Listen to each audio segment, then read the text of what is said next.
What do most Fortune 500 executives have in common? They learned important lessons on the fields and courts of their high school and collegiate sports teams. This is true for both men and women. Ernst & Young found that a whopping 94% of women holding a C-suite position played sports. Their wins and losses shaped their habits and who they would become. Join me on my journey to sit with some of the brightest executives in the world as we discuss how sports shape their professional trajectory. In partnership with Chief Executive Magazine, the voice of America's CEO community, I'm your host, Don Yeager, and this is Corporate Competitor Podcast. With me for today's episode is Coach Scott Drew. Nearly 17 million viewers tuned into the 2021 NCAA Men's National Championship basketball game to see his Baylor Bears beat the top-ranked Gonzaga Bulldogs. The win was Baylor's first national championship, the culmination of the biggest turnaround in college sports history. In the time spent writing a book together, I learned that Coach Drew's journey began the moment he turned his job interview into a successful recruiting session, a story he will share with us today that is filled with leadership lessons that reflect the rich basketball culture from which he comes. It takes a village to raise a man and it makes a team to win a championship. You can be in a $10 million house, but if you don't like the people in it, you're miserable. And you can be in a shack and love who you're with, and it's the best thing in the world. And I mean, that's what's so great about winning a championship. It's not one person or two or three. So many people played a part in this, the fans, the spouses of all our coaches, and same thing with all the players' parents and family members, all they sacrificed to help their kids get to that level. Coach, thanks so much for joining us. Well, thank you very much for having me. You know, I love the lessons that you got a chance to learn from your earliest days. You're growing up in Baton Rouge, Louisiana. I love it, where your father is an assistant coach to our mutual friend, one of the most amazing men on the planet, Dale Brown. What was that like growing up with that kind of energy all around you all the time as a young one? Well, I think they slipped some crawfish in my bottles because I love crawfish and I love Cajun food. And Coach Brown's daughter used to babysit me when I was little, I guess. So she was teaching me the boxing one, triangle and two, Dale Brown's freak defense at an early age. And then between my dad and Coach Brown, that's about as much positive energy as you could ever imagine. Oh my gosh, I can only imagine having Dale Brown. It was the best man at my wedding, godfather to both of my children. So I love the energy he brings into everything he does, and have him in your life from childhood had to be incredible. But a lot of us aspire at some stage to follow in our father's footsteps. When did you have a sense that that idea of being in the athletic world might be something you would consider as a lifetime profession? To me, it's one of the ultimate compliments you can give anybody, let alone your dad, that you want to follow in their footsteps. With my dad at LSU, my mom tells it like this. One night he came home from recruiting and we thought he was a burglar because back in the day, the NCAA didn't have a rule that prohibited you from being out recruiting. So virtually you could recruit 365 days of the year. Trying to build a program, you can imagine you're on the road most of the time.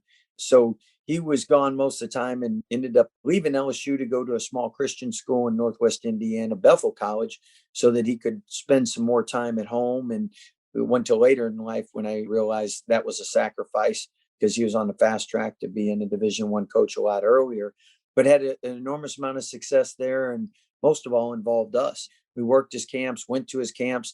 My first memory was going recruiting with him. Actually, he got pulled over for speeding, and I thought it was so cool seeing the lights. Probably my dad didn't enjoy it as much as I did, but allowing me to go to games, keep statistics, ask me thoughts and opinions on players, go on his team's road trips, go to their practices, actually be in some of their practices, and then staying up at night when they get back from road trip, finding out if they won and how they did. I saw all the advantages and exciting things with coaching the team, and he was just planting those seeds and trying to spend time with us. He gave us a variety of things. guitar lessons, piano lessons, karate. I mean, everything just to see what we would fall in love with. And I always loved the coaching aspect. I remember me and my brother would play in the backyard because that was before video games. Everybody played outside all the time. What those the days? Yeah, yeah. Before AU, you're playing out in the court outside, drawing up plays to do on 3-on-3, 2-on-2 basketball. And then it later grew to me coaching my sister and brothers' teams when they were in high school and when my brother was in junior high. And then in the summertime, and when my dad was struggling at Valpo University, they hadn't had a winning record. And anytime you see any family member struggling, you can imagine if your dad's in a restaurant business, you want to help it. If it's an entrepreneur business, you might want to help it. Well, to me, I wanted to help him in the coaching aspect of things. And what a joy and a blessing to be able to work with my dad and coach my brother. I know that was a long answer. That basically summed it all up. You got it. But what I love there is that your dad did involve you in everything, which allowed you to have a full on view of what coaching could be at that level because you're hanging out with him during so much of that. One thing that really has struck me about you as I've gotten to know you is that you were kind of a late bloomer as far as height. Yeah, I was 5'1.5" my sophomore year. Yeah. 5'1.5". We rounded up to 5'2".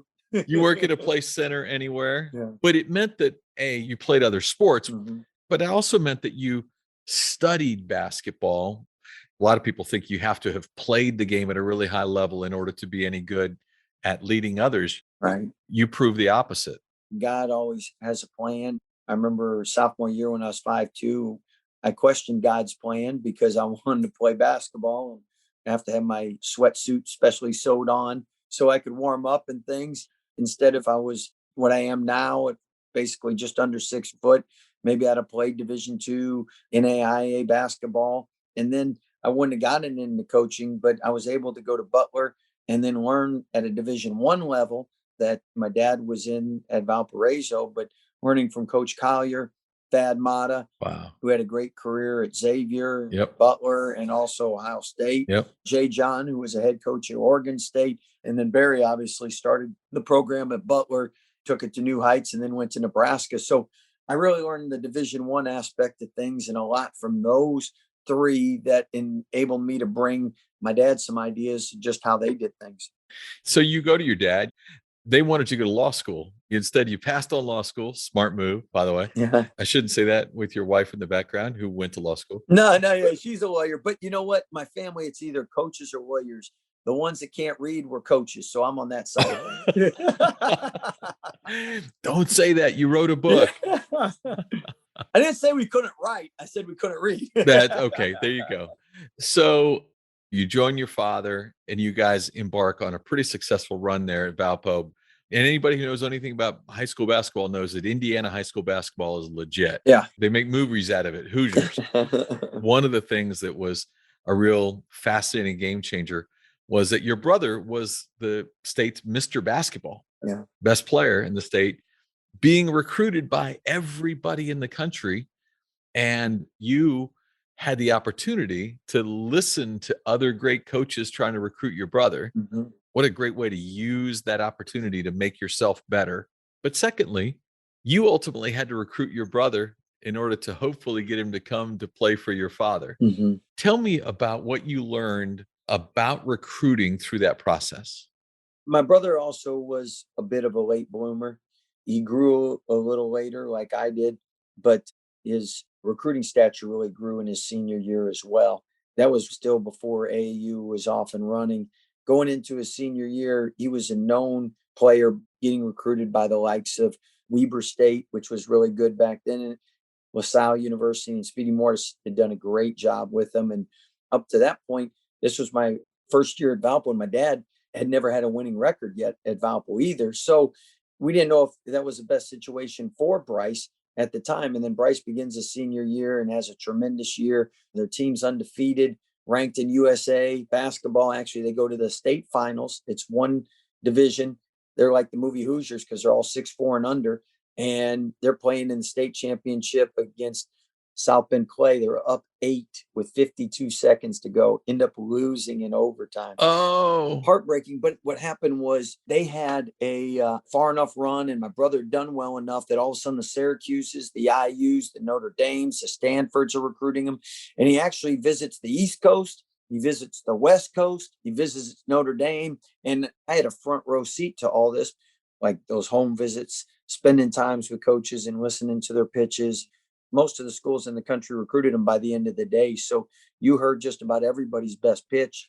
You take all these best recruiters out there and you learn from them. Smart take from the strong. wow. Learning from all those coaches that did home visits, made recruiting calls with them, how they would pick my brain on things.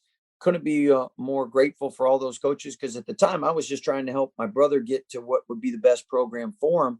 At the same time, Valpo turned the corner that year and for the first time won 20 games and almost had a chance to make it to the tournament.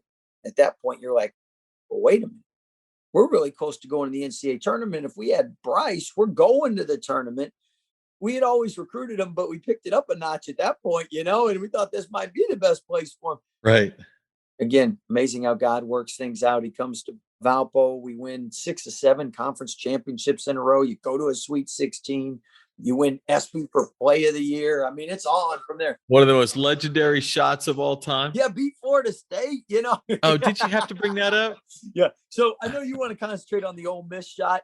A lot of times ESPN had it the third best shot in NCAA history behind Christian Leitner's and the 5 Sama Jamma NC State tip in at one of their polls a couple of years ago.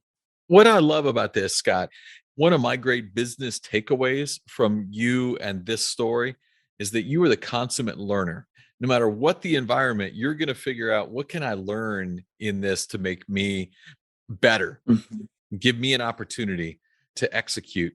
Here you are, your brother is being recruited by other people. You are a recruiter for a school and you're listening in. You're getting a chance to learn about how others are doing it at a really high level. Not only was that a great experience, to me, it was like taking a lot of times you take foreign language. Like I took 4 years of Spanish and I really can't speak it, but I got good grades. Or you go to Spain or Mexico, you spend a year and you're fluent. That's basically what I got in the recruiting realm of things. And smart take from the strong. So you take everybody's best, just like each and every week we try to improve as coaches and we ask our players to improve. No better way than learning from the best recruiters in the business. The smart take from the strong. I love it. There's an important lesson. Scott, one of the other things you taught me as I was learning this from you was that early you learned to recruit to your niche, Mm-hmm. which I think is a really important lesson as well. A lot of times we don't actually ever think about what is our greatest opportunity to find success. And you looked for your niche and you grew to understand it and you recruited to it. Talk to me a little bit about that and how you learned to be so good in that space.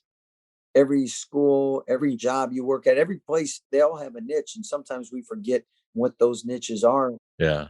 Valparaiso was the largest Lutheran school in the nation, a great family environment, a good academic school. We started recruiting internationally because Chicago is 45 minutes away, an hour away. You have all the different ethnic groups and restaurants in Chicago, and that was great appeal to international players, especially 7-footers, which we didn't find as many in Indiana, and the good ones usually went to Purdue or IU. So that was a great way to even the playing field was going overseas.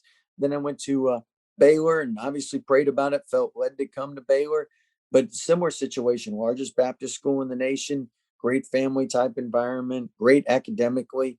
Who would want their child to be at that school? And you look in the South, I mean, we have so many Southern Baptist people. I mean, usually somebody in the family, mom, grandma, dad, they want them at a Baptist school, and denominations don't matter. But the fact that we can pray with our kids and spiritually help them develop and not get sued and grow, that's a complete blessing in itself. But it's finding who fits rather than just trying to take and accumulate talent. Like every company wants a certain culture, and it's recruiting to that culture as well and developing that culture.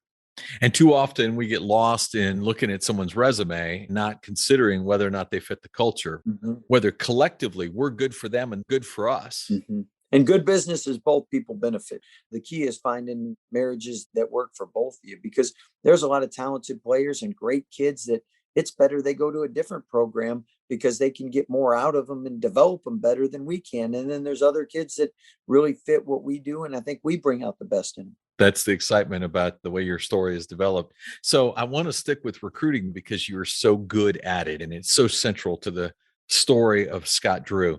The Baylor job comes open. There's a series of circumstances, most of them not pretty, in which the Baylor job in a very unconventional time becomes available.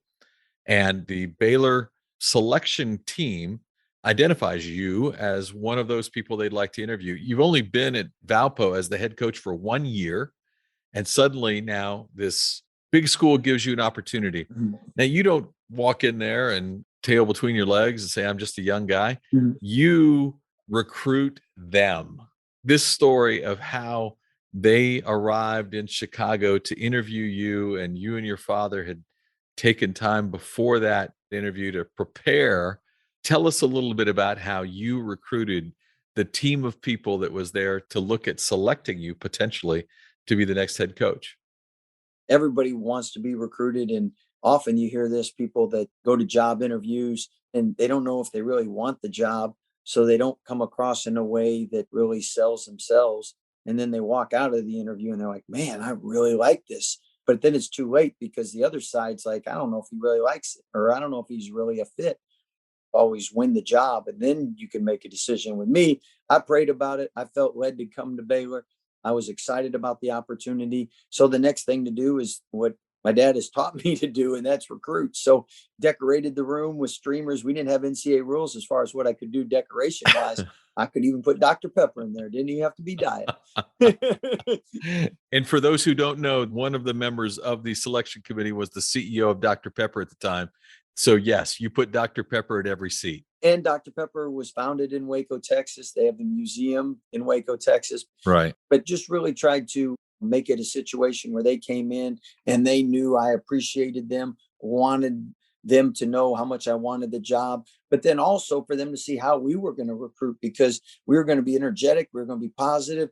We put together like a fake USA Today article having us go to the Final Four with players' names in there that we should recruit in the area, and just compared how we recruited at Valpo and how that could translate to Baylor. And Valpo had never had a winning season in Division One. And Digger Phelps told my dad before he took it, it's a dead end job. Don't take it. He was trying to look out for him. And at Baylor, it had more tradition, but the last postseason win was 1950.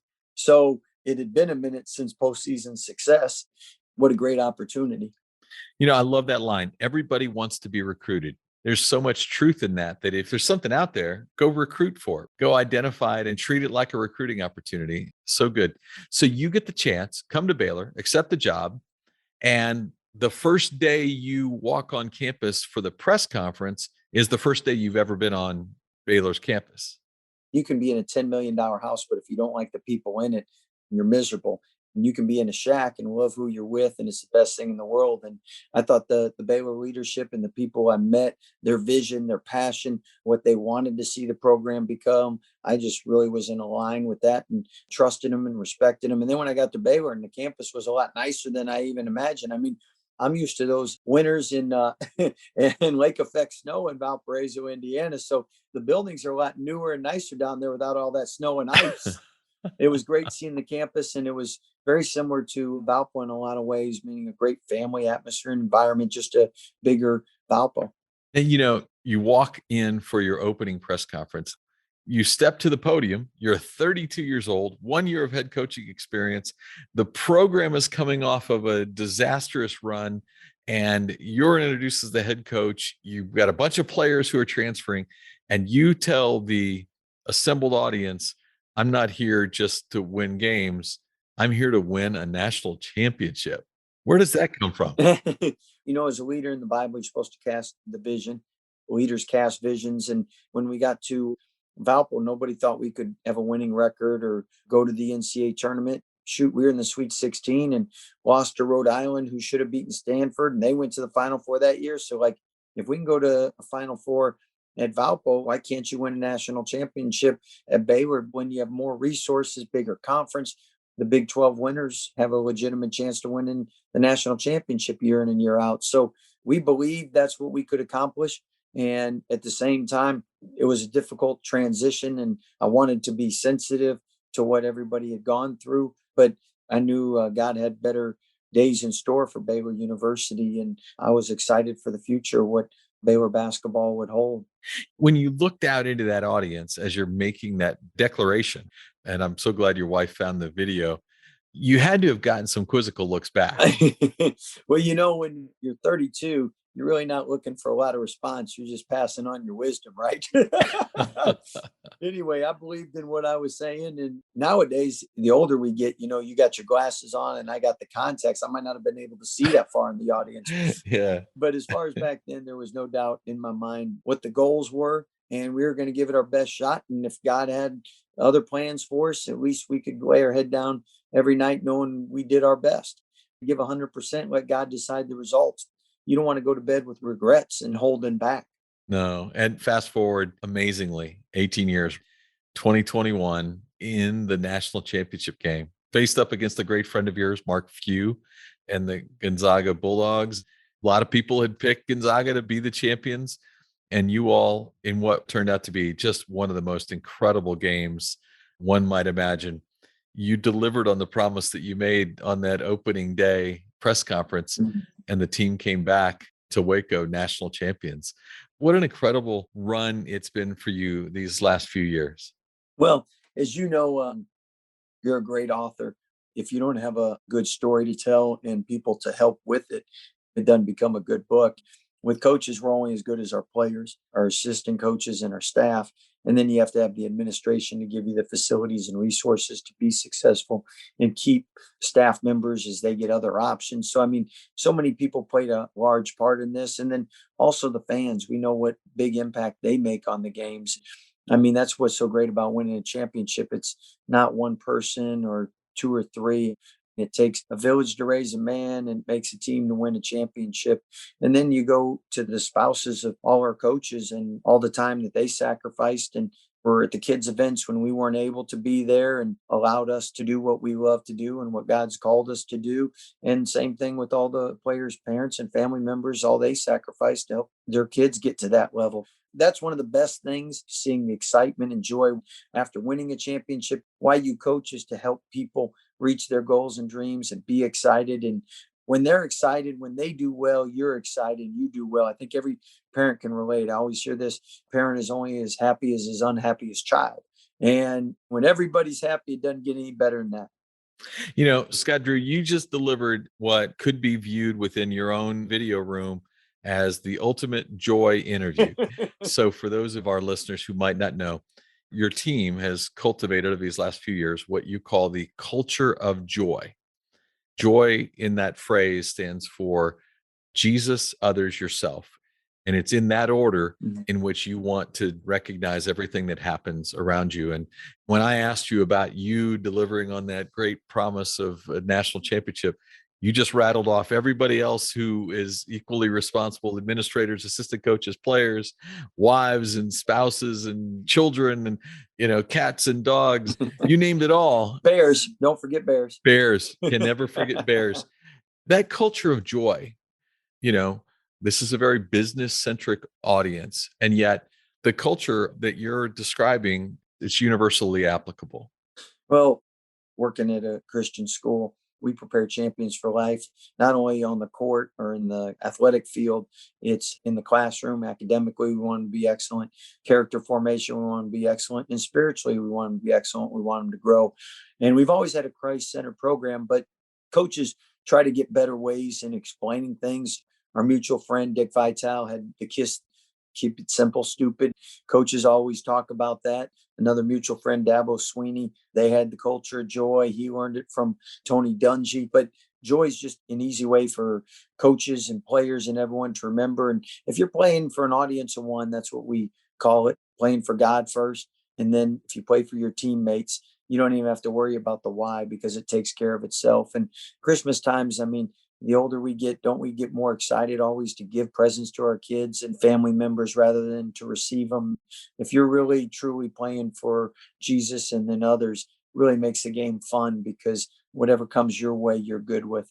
The thing that has been as enjoyable as anything is working with you is that, a lot of times you see an outside perspective of someone, and the closer you get to them, the audio and the video doesn't necessarily always match. Mhm. The things you say are the things you live, and that authenticity, it resonates. It resonates with the young men you get a chance to lead on your basketball team, and it resonates with others. We know we're all saved by grace and we all sin, but that's where iron sharpens iron too. And we're blessed to have a staff that each and every day makes us better coaches, fathers, husbands. Hopefully, our two chaplains, Pastor Weibel, Pastor Brewer, help keep us accountable as well. And that's where everyone working together to bring out the best in each other has been so helpful as well. I love this concept that you are such a consummate learner. Mhm. You're probing, you're looking, you're trying to look. You win a national championship. Mhm. Incredible. Only one team a year gets to do that. Pretty awesome. It's yours. It's everyone's, but you just had to be the head coach. Mhm. And immediately afterward, you begin the process of thinking, as most coaches do, to next year. Mhm. And you start reaching out to other coaches who have been able to win back to backs or do other things, successful for the long haul, the Mike Krzyzewskis, the Dabo Sweeneys, the Mhm. Tony Bennett's, the Bill Belichick. You're reaching out to learn, what does it take to do that? I noticed you left Billy Donovan off the list, being a Florida State guy. Where was he successful? I'm trying to remember where Billy Donovan was successful. Sorry, University of Florida fans. Yeah. Bottom line is, you reached out because you're a learner. Give me something you learned about how to sustain excellence from those conversations. Well, I think you're fighting human nature. Hungry dogs eat first. So complacency and making sure everybody stays hungry and focused. That's number one. But number two, each year is a different year too. And you start that journey at the bottom of the mountain. And just because you know how to get to the top, it's never the same pathway up. You always have different pieces, different players, different injuries, different situations. So you take the experience of what made you successful, but at the same time, you know that it's going to be different and you have to be blessed to win a championship. I look at the last 2 years, we barely had any injuries. Now we got affected with COVID like everybody else, but we didn't have players out for extended periods of times with injuries. And this year we've had 4 players out with extended injuries, which we haven't had for 2 or 3 years. And it's amazing how each year is different, but I can take a couple things that each of them passed on, went over with our staff and said, okay, how can we apply these with our staff? And the two biggest ones are fighting human nature. So that has to be addressed. And each and every day you have to go 1-0 and get better. And then the second thing is you can't be comparing to last year's team and doing exactly what you did last year because it's a different team, different personnel. If it's a different year, even if you return everybody because of that experience, there's different chemistry, different leadership. I mean, already this year, shoot, probably 30% of our playbook is different on the offensive end. And I mean, we always adjust what we do to our personnel. You know, we were having breakfast one morning, Mhm. and you were talking to me about being 1-0. Yeah. You need to be 1-0 in every decision you make. And I loved it because you looked at me and you said, "Yep, I know that to be 1-0 over breakfast, I need to eat the egg whites with the spinach." And you said, "I was close to being 1-0, but then I ordered the hash browns." I think you had a pancake in there too, maybe. And that's a Texas sized Yeah. pancake. That's a big loss. It was such a great lesson. It was close to being 1-0, but it fell apart. Scott Drew, you're a consummate partner. I've loved being part of the ability to help tell the story a little bit. I love your storytelling, your energy, and your enthusiasm. You are, without question, one of the great corporate competitors. I'm going to throw you in the corporate competitor role and say you're one of the best I've ever had a chance to be around. And what an honor to spend this evening with you. Well, thank you very much. And for those that haven't had a chance to hear Don speak, if your corporations need to hire somebody, we brought him in to talk to our team. And wow, they were blown away. And his message was so powerful. And I know you have a bunch of different speeches because you've written a bunch of bestsellers and you've talked to a lot of successful people. But your presentation and how you can motivate a room is quite impressive, sir. And your humility on top of that. I've never written a book before. And writing a book with you has been so easy because you make it so easy and you have no ego. And there's a reason why you're so successful, not only your talent, but your humility. And as we know, Jesus came to serve, not be served. And if he can come to serve, we all can serve. Amen to that. Scott Drew, I love you, brother. All right. Love you too, man. I have to tell you, Coach Drew is one of those people who practices what he preaches. I love to say that his audio and his video align. Everything you see about Scott Drew in post-game press conferences, that's who he is. There is no show for Scott Drew. If winning has taught Scott Drew anything, it is that the only formula for sustaining excellence is not having a formula in the first place. I loved when he said, be ready to change your playbook. Every year is different, and you start over again at the bottom of the hill.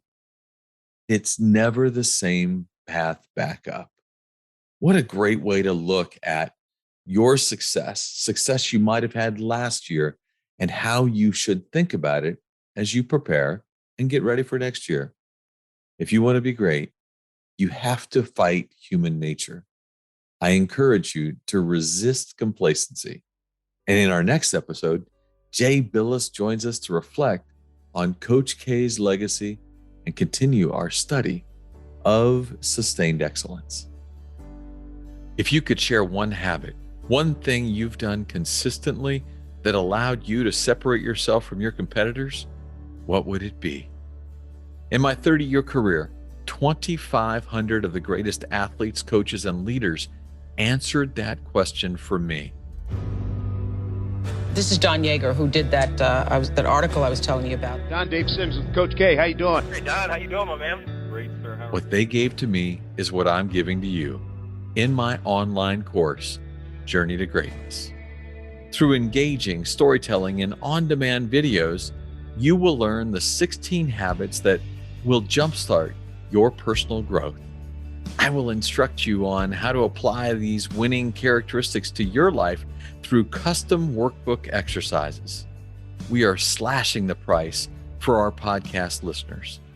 Lifetime access to Journey to Greatness is normally $399, but for our podcast listeners, it will be $49 with the code podcast at checkout. Click the banner on corporatecompetitorpodcast.com to enroll. Thanks for listening to the show. I would be so grateful if you left us a rating and a review. We will be rolling out a new episode every Wednesday. To be the first to listen, subscribe to the podcast on our website, corporatecompetitorpodcast.com. Plus, as a thank you gift, you will receive a free chapter from one of my best-selling books on the habits of high-performing teams. Stay in touch by connecting with me on social media at Don Yeager, Yaeger, on Twitter, Facebook, Instagram, and LinkedIn.